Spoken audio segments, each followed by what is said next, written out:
Right, clearly you've got loads of really impressive tools here. It seems at odds why a subtractive tool manufacturer would look at additive. On the face of it, they're completely different techniques, but clearly not. Why did you first look into additive?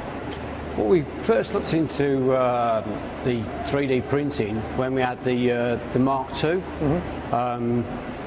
With the Mark II, we could print plastic tooling, like the one that I've got here.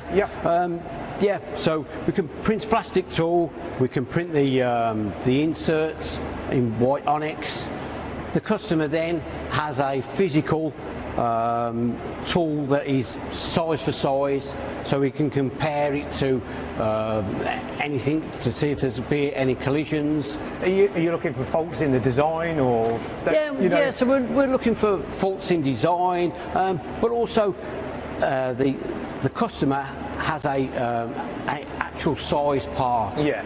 So he can see, he can test, he can do a dry run if he wants to see if there's any collisions. Hence why you're putting them on the back ends here potentially.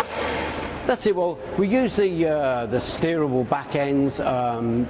Again, yes, for a printed part, but also when we go to the next stage, when we physically print the tool on the Metal X.